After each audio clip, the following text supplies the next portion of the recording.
আমরা অনেকেই গোসল করার সময় কি করছি, নানা রকম শাওয়ার জেল বা সোপ বা বিভিন্ন টাইপের লিকুইড সোপ ব্যবহার করছি। এটা আমরা যদি ডেলি রেগুলার বেসিসে তো আসলে একটু আমাদের করতেই হয়।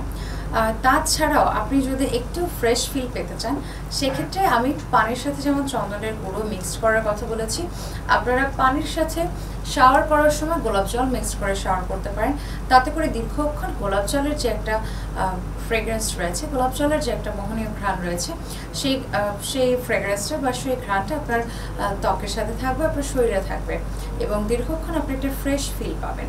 এই ফ্রেশ ফিল কিন্তু মানসিকভাবে আমাদেরকে হয় না যে কুল রাখতে সাহায্য করে। অ্যান্ড গোলাপ জলের মধ্যে গোলাপ জল আমাদের স্কিনকে হাইড্রেট রাখতে সাহায্য করে। এটার মধ্যে হাইড্রেটিং বৈশিষ্ট্য রয়েছে। সো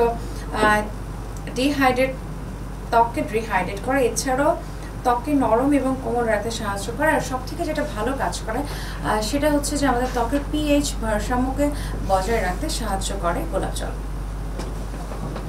এবং গোলাপ জল প্রাকৃতিকভাবে অ্যান্টি এজিং প্রপার্টিস রয়েছে গোলাপ জলের মধ্যে। আর আমাদের ব্লাড সার্কুলেশন বাড়াতে সাহায্য করে।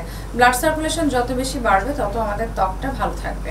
সো এবার আপনাদের সাথে আমি আরও একটা রূপচর্চার রেসিপি শেয়ার করবো, কিন্তু তার আগে আমাকে কিছু প্রিপারেশনের জন্য নিতে হবে ছোট্ট একটি ব্রেক। আপনারা দেখতে থাকুন মমতাজ হার্বাল প্রোডাক্টস নিতে হার্বাল বিউটি টিপস। দেখা হচ্ছে বিরতির পরে।